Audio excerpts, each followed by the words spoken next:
Directors of an influential Latino business organization met on Sunday to discuss allegations that their chief executive had engaged in sexual harassment and financial impropriety, according to people close to the board. At the meeting, the board of the United States Hispanic Chamber of Commerce, a nonprofit group that promotes the interests of Latino businesses, reviewed allegations that its chief executive, Javier Palomares, sexually harassed an employee and improperly padded his pay, said two people close to the board who were not authorized to speak publicly. The board said on Friday that it had hired an outside law firm to investigate various allegations, but did not offer details or specify who was the subject of the claims. Mr.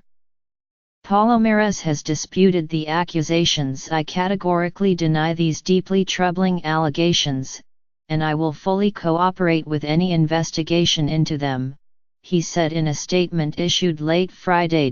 By Sunday evening, it was not clear whether the meeting had ended or what the outcome might be. Mr.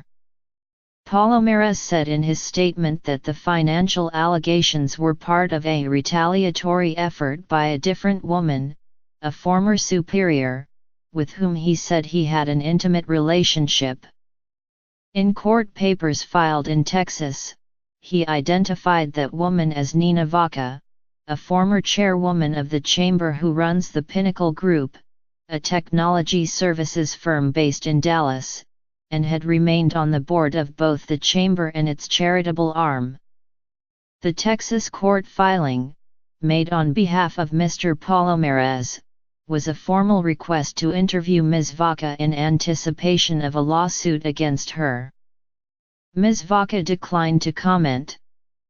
Her allegations of financial impropriety led foundation directors to reduce Mr. Palomares's responsibilities, according to foundation board minutes, and the chamber's directors to consider forcing his resignation last fall, according to chamber board minutes and to people close to the board. Giselle Gazek Nicholas, Mr. Palomares's former chief of staff, has accused him of sexual harassment. Ms. Nicholas, who was fired last fall, made the accusations in a letter that her lawyer wrote to the chamber's board and in an interview with The Times. The letter said that Mr. Palomares sexually assaulted her, created a hostile work environment and wrongfully terminated her from her chief of staff role. The Hispanic Chamber of Commerce calls itself the voice of 4.4 million Hispanic-owned businesses. Mr.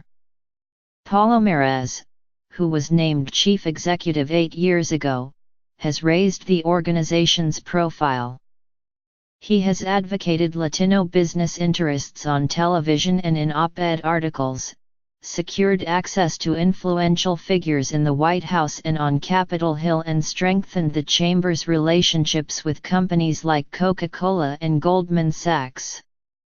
In September, he resigned from President Trump's National Diversity Coalition to publicly protest Mr. Trump's decision to end the Barack Obama-era program that shields young undocumented immigrants from deportation, known officially as the Deferred Action for Childhood Arrivals, or DACA, program. Last year, shortly before Mr. Palomares's employment contract was due to expire, Ms. Vaca reviewed his pay and performance from prior years, according to people close to the board and to the Texas court filings.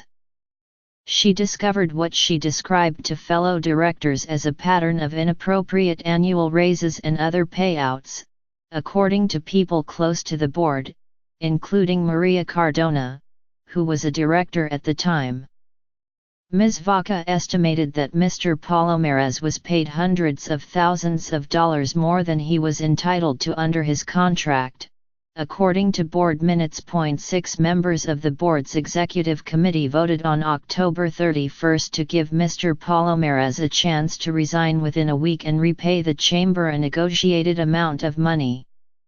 At that point, the organization estimated the overpayment at $500,000 to $600,000, According to the board minutes, what he did was financially inappropriate at best, and if he had done this at any other organization, he would have been fired on the spot, said Ms. Cardona, who voted to oust Mr. Palomares. About a month later, in early December, Ms. Cardona and 2 other female directors who wanted Mr. Palomares to resign were forced off the board because they hadn't paid their annual board dues on time, according to Ms. Cardona. On December 6, the board again considered the allegations of overpayment, but rejected them, according to the Texas filing.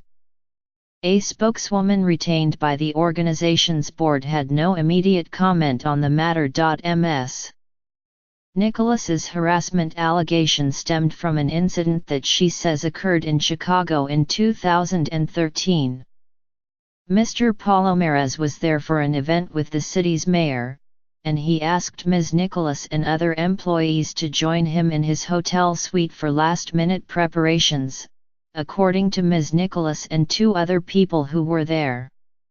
Late that night, as the group was leaving his suite, Mr. Palomares asked Ms. Nicholas to stay behind, they said. Ms. Nicholas said he asked her to sit down with him and discuss the next day's event. He grabbed my hand gently, and is rubbing the back of my hand, and says that he's incredibly attracted to me, and wondered what it would be like to be with me, Ms. Nicholas said in an interview. He asked if I had ever thought about being with him. She said she rebuffed Mr. Palomares. While trying to avoid an awkward situation, I said, "Oh, Jav, we shouldn't go there," Ms. Nicholas said.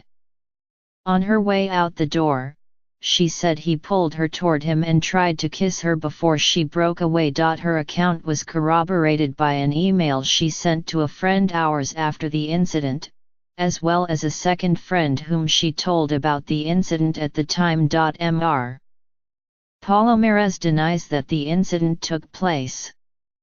He said in the Texas court filing that Ms. Vaca, a chamber board member at the time that Ms. Nicholas's allegations surfaced, put Ms. Nicholas up to fabricating a sexual harassment claim in exchange for a promise that Ms. Nicholas could replace Mr. Palomares as the chamber's chief executive.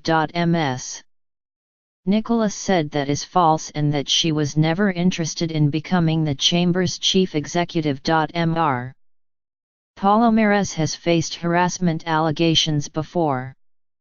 In 1996, when he worked at Allstate Insurance, he was sued by a subordinate, Yolanda Hernandez, who accused him of making suggestive comments, kissing her and placing his hand on her thigh at an out-of-town business gathering.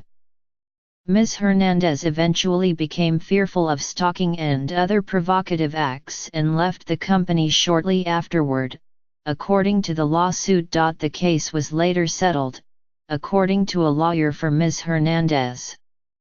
She is now a marketer in the Chicago area. Her lawyer said the settlement included a confidentiality agreement. Asked about the Allstate suit, Mr. Palomares's lawyer, Tony Busby, said, "Javier didn't harass anyone.